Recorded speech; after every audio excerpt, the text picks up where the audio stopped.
विक्रम सिंह, आज हम दियावान जंगल की तरफ गए और दियावान जंगल में मेरे साथ क्या गुजर गया। कहा गया थे कि पल ही पल में क्या हो जाए, पल ही पल में क्या हो जाए, पता नहीं तकदीर का, और मिटे से ना मिटे बिना लिखा लकीर का। जो आज मेरी किस्मत में लिखा था वो हमारे साथ हुआ है। संत जी ने मुझे 2 घंटे का समय दिया है, इसलिए तुम जाओ हमारे राजमहल और राजभवन से हमारे पूरे परिवार को राज दरबार में बुलाया जाए। महाबली, जाओ महाराज के पूरे परिवार को राज दरबार में उपस्थित करो। जैसा कार्य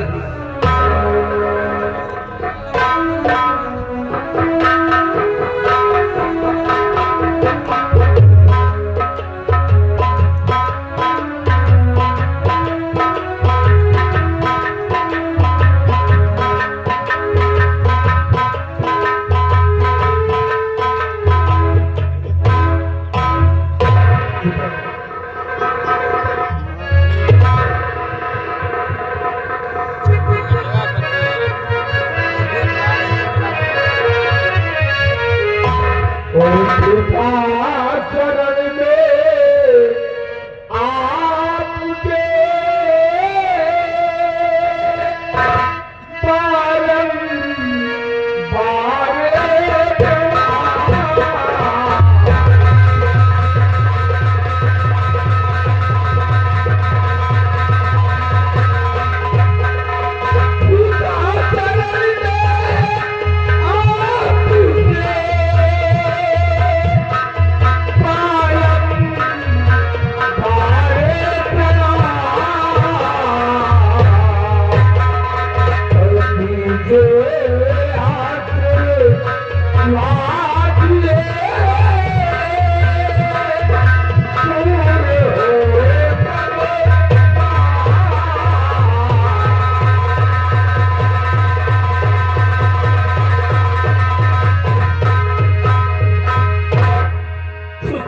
बेटा, और जुगी जुगी बेटा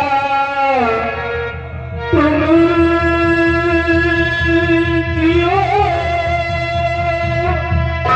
और रहो सदा खुशहाल।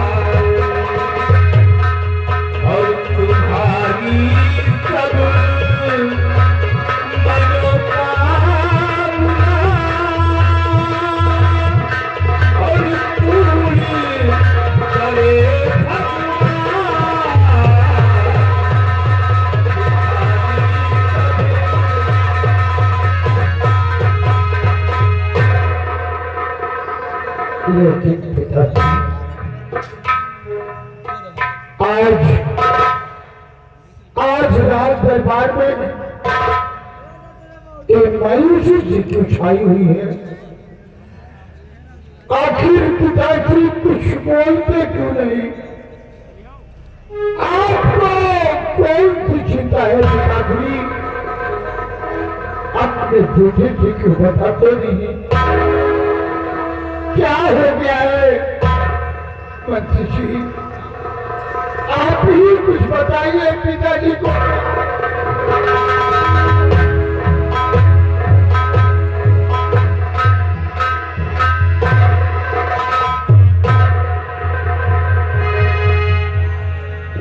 पिताजी के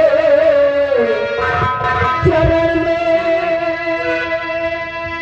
लाल धुबाए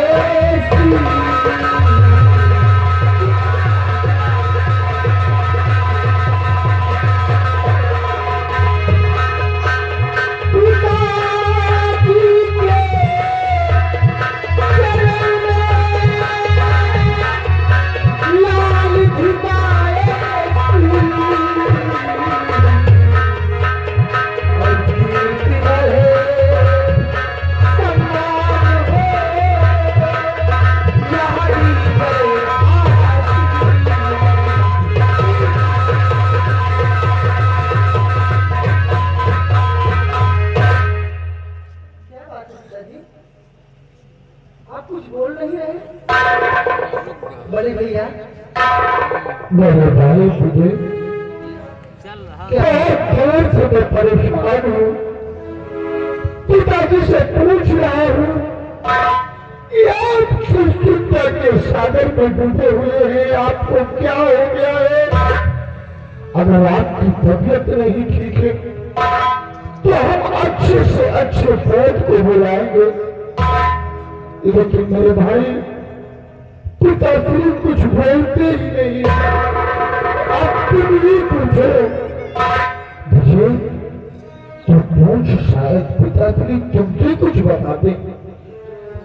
पूछो। इस तरह चुपचाप उनकी खामोशी मेरे दिल को परेशान करती जा रही है। मेरे भाई पूछो क्या हो गया है इन्हें, बोले क्यों नहीं बोल रहे हैं? आप निराश मत होइए, आंखों से आंसू मत बहाइए बड़े भैया। पिताजी की खामोशी और इनकी उदासी कोई न कोई बात जरूर है। हाँ अभिषेक, तो पूछ मेरे भाई, जल्दी पूछ पिताजी से। मेरा मन बहुत व्याकुल हो रहा है। इनकी उदासी को देखकर मैं बहुत परेशान हो रहा हूँ मेरे भाई। पिताजी क्या बात है पिताजी, आप अपना मस्तक झुकाकर बैठे हुए हैं, आखिर बात क्या है पिताजी? कुछ बताइए। बोले पिताजी क्या बात है?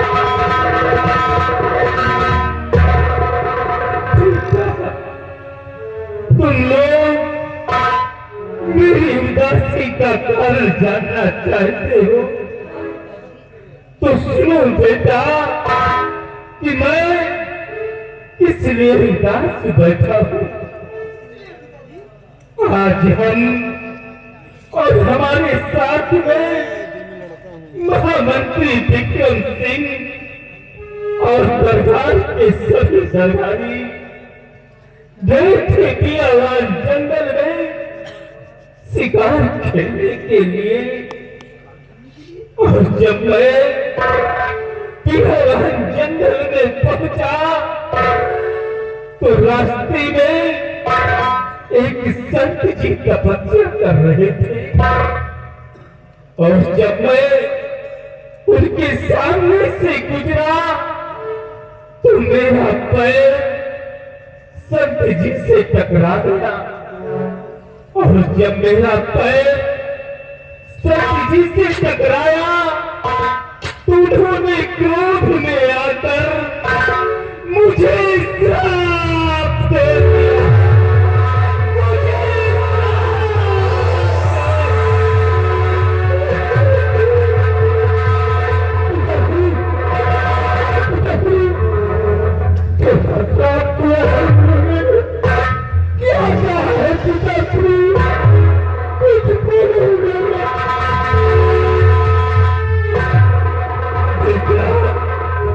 उन्होंने कहा कि जाओ तुम्हारा सत्यानाश हो जाएगा।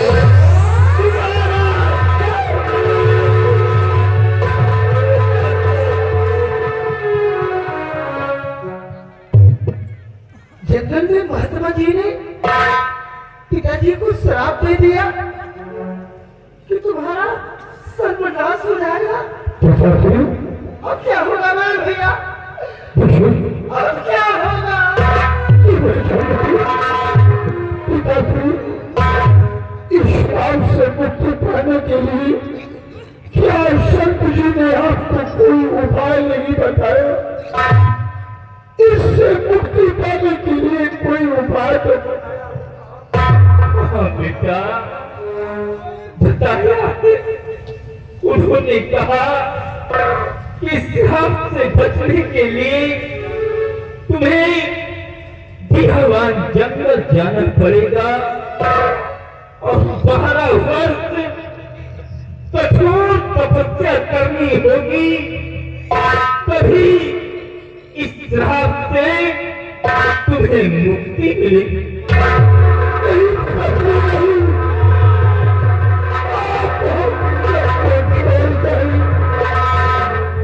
12 वर्षों के लिए जंगल में तपस्या करने के लिए जाएंगे। जो बच्चे तुम्हारे बिना एक पल जी नहीं पाते, बच्चे कैसे 12 वर्षों तक तुम्हारे बिना रहेंगे? पिताजी को जंगल नहीं जाने देंगे बड़े भैया। अगर ये बात है ना कि पिताजी के लिए इस बार में एक छोटा सा मंदिर बना देंगे हम। पिताजी, ऐसा भी तो हो सकता है कि आप हम लोगों को छोड़ कर न जाएं। अगर उन्होंने श्राप दिया है कि भगवान की भक्ति करना है, तो तपस्या को आप राजमहल में रहकर मंदिर में भी कर सकते हैं। नहीं बेटा, ये एक संत की दी हुई वाणी है, हम इसे नहीं टाल सकते हैं। मुझे जाना ही होगा बेटा, मुझे जाना होगा।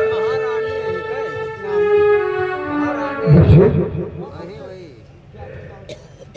लगता है संत की कही हुई वाणी झूठ नहीं होती मेरे भाई।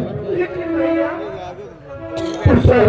ऐसे कलम में बन चुके हैं कि हम सदा को बचाने के लिए एक ही विकल्प है उनके सामने मेरे भाई।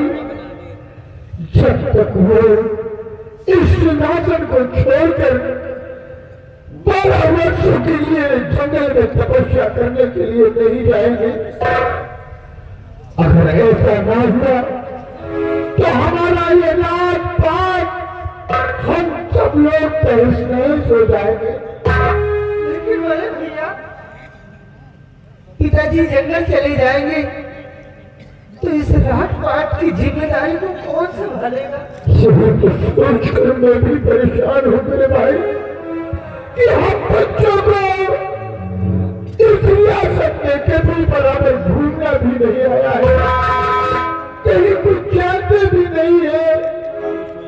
बिना आपके हम इस रियासत को, रियासत के लोगों को कैसे देखेंगे पिता?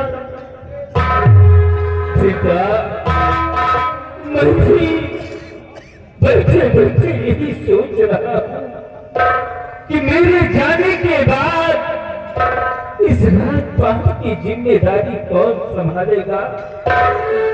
लेकिन बेटा, मेरे जाने के बाद इस राजपाट की जिम्मेदारी हम अपने बड़े बेटे अजय सिंह को देकर जाएंगे।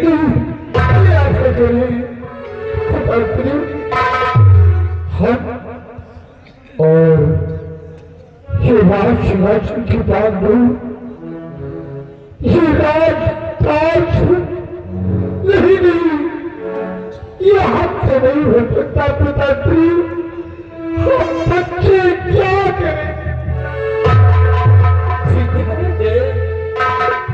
मैं तुम्हारी जज्बातों को समझ रहा हूं, लेकिन तुम परिवार के बड़े सदस्य हो और अभी देखो हमारा छोटा बेटा विजय वो पढ़ रहा है, उसे राजपाट के विषय में कोई जानकारी नहीं है। इसलिए बेटा अजय आओ सिंहासन ग्रहण करो, हम अपने हाथों से तुम्हारा राज तिलक कर देंगे। आओ बेटा बैठो।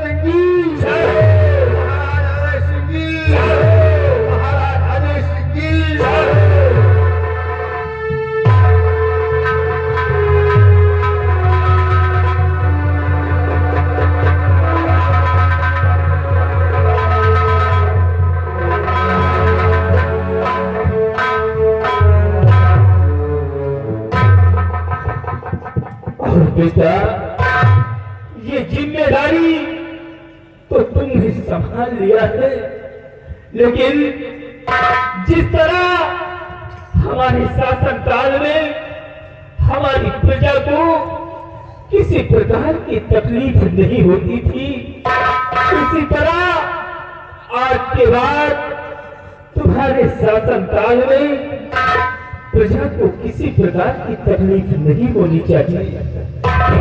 पिताश्री, हम आपके बताए हुए रास्ते पे चलेंगे, आपके सुने हुए वचनों को निभाएंगे पिताश्री, जरूर निभाएंगे। और मंत्री विक्रम सिंह, मैं जाते जाते तुम्हें भी एक जिम्मेदारी देकर जा रहा हूं।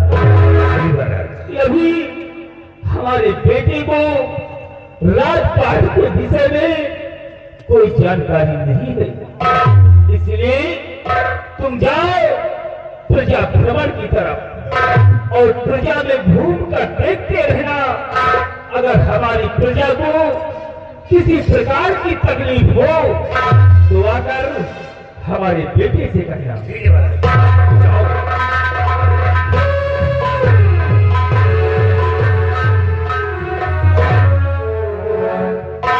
और बेटी पिंकी, तुम क्यों रो रही हो? आपके आंखों में आंसू। पिताजी, हाँ बेटी, आप हम सभी को छोड़कर जा रहे हैं। पिताजी,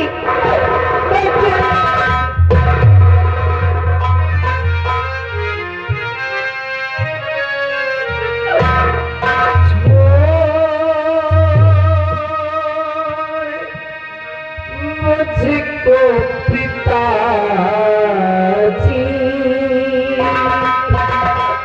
कहाँ चल दिए,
सकते, आपको नहीं जाने देंगे पिताजी।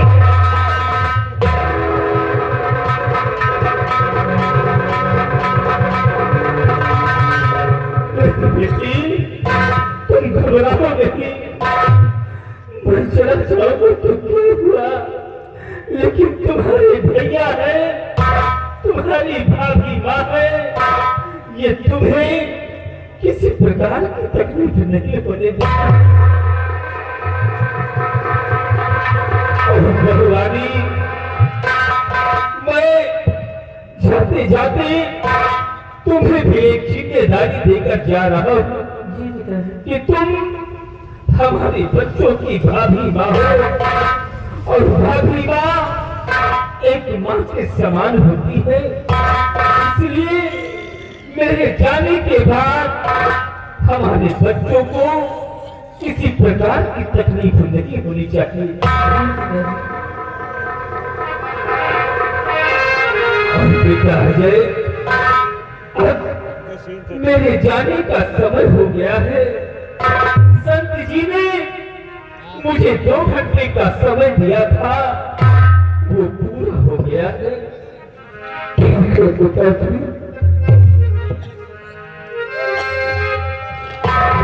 साम्राज्य की प्रजा अगर हमारे बच्चों से किसी प्रकार की तकलीफ हो जाए तो उसे अपना बेटा समझकर माफ कर देना। और हे आसाम राज्य की राजधानी, मैं जाते जाते तुम्हें आखिरी प्रणाम कर रहा।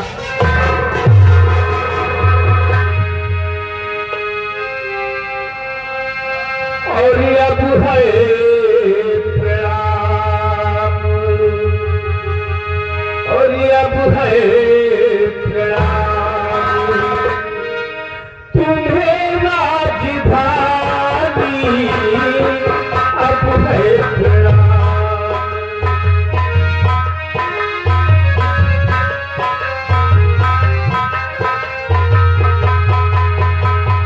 अभी तलक तू रही हमारी, अब हो गई वीरानी। अभी तलक तू रही हमारी, अब हो गई वीरानी। अब तो सारी नगरी छूटी,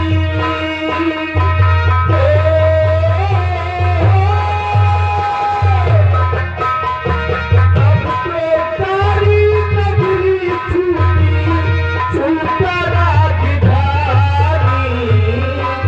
अब है प्रणाम तुम्हें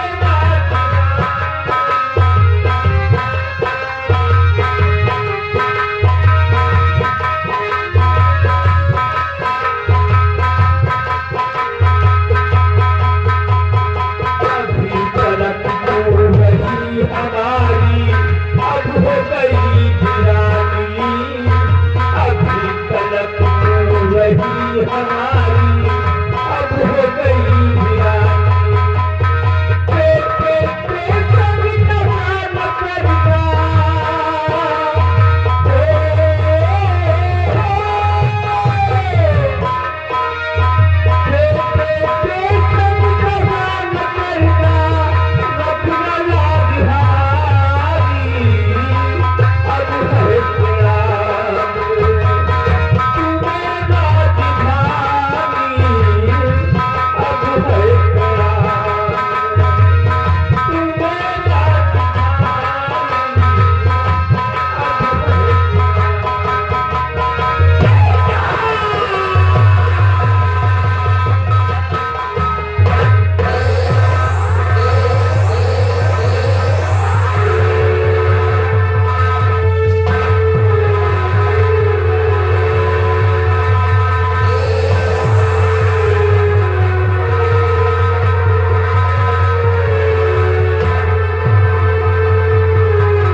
बड़े भैया, तेरे भाई पिताजी चले गए सबको छोड़कर। तुम्हारी तारा कब सीखो, इन बच्चों को तुम तो धीर बनाओ। अगर इसी तरह ये रोते रहेंगे तो मैं तो इनके आंसुओं को देखकर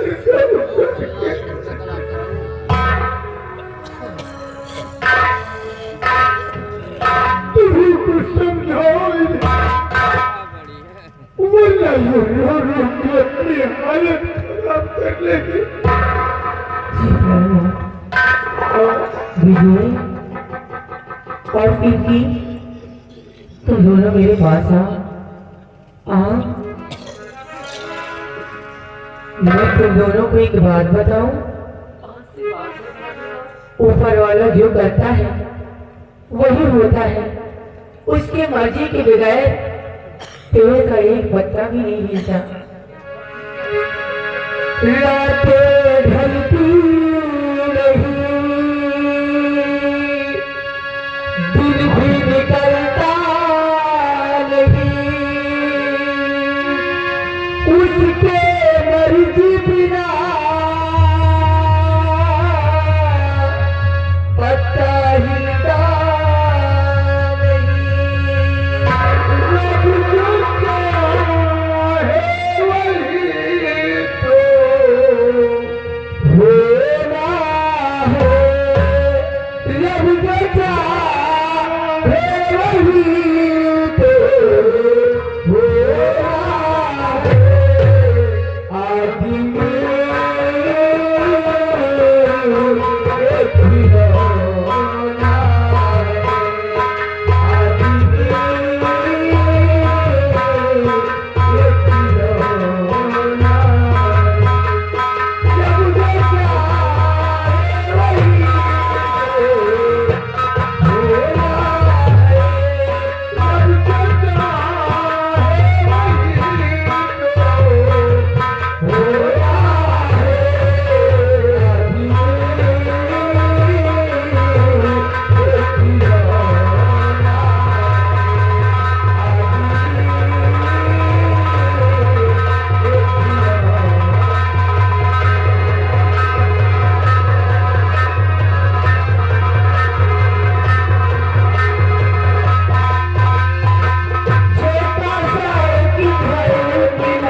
आंखों में आंसू में कभी नहीं देख सकता। मैं हूं तुम्हारी भाभी मां, है ना?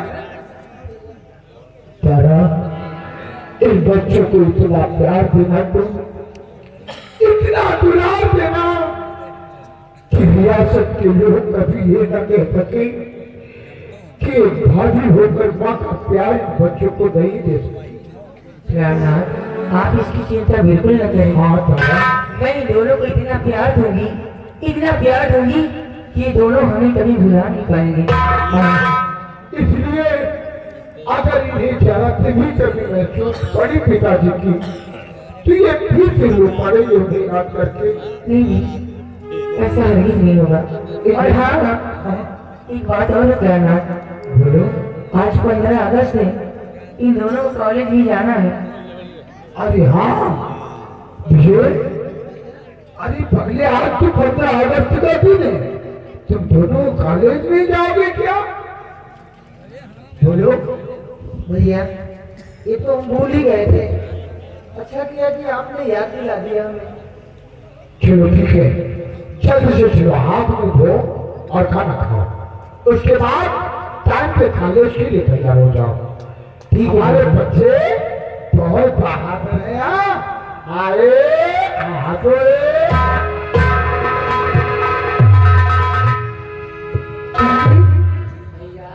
कितने अच्छे हैं हमारे भैया, कितना प्यार करते हैं हम सब से।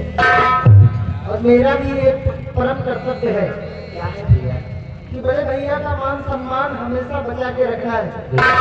जिस प्रकार से हम अपना रिजल्ट पिताजी के सामने पेश करते थे, उसी तरह से इस बार भी हमें अच्छे नंबरों से पास होना है, ताकि बड़े भैया अपने दिल में ये ना एहसास करें कि पिताजी होते तो ये दोनों मन लगाकर पढ़ाई करते, और पिताजी है नहीं तो मन नहीं लग रहा इन लोगों का, है ना? ठीक कहते हैं आप। इसलिए पढ़ाई पर ध्यान देना है हमें। कितने अच्छे हैं अपने भैया, क्या जोड़ी बनाई है भगवान ने। और क्या, भैया से कम भाभी का भी कोई जवाब नहीं है। एक बात कहे पिंकी, कि भैया हमारे राम जैसे। अच्छा, हो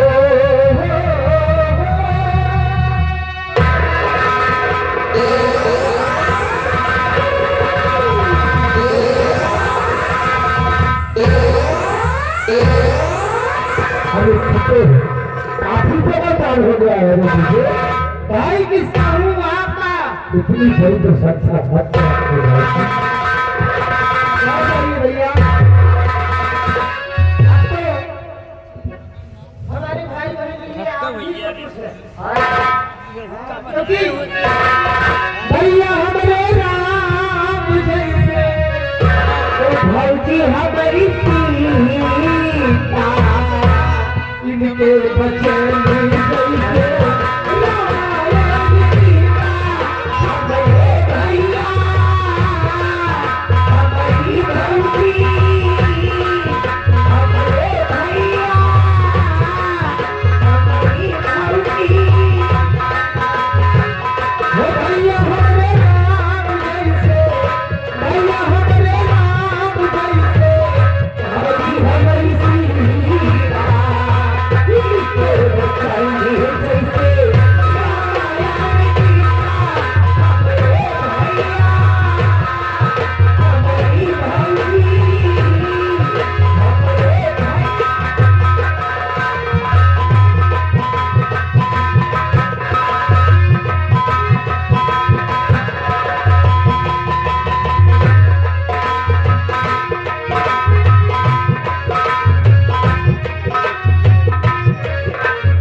जैसे दोनों बच्चे कितने प्यारे हैं। तारा, काश अगर तुम इसी तरह इन बच्चों का मन बहलाती रही तो कुछ दिनों में धीरे धीरे पिताजी की यादों को ये भूलेंगे। आप सच कहते हैं। अगर जरा से इनको किसी बात का सदमा पड़ा तो ये फिर पिताजी को याद करके रोने लगेंगे, और वो आंसू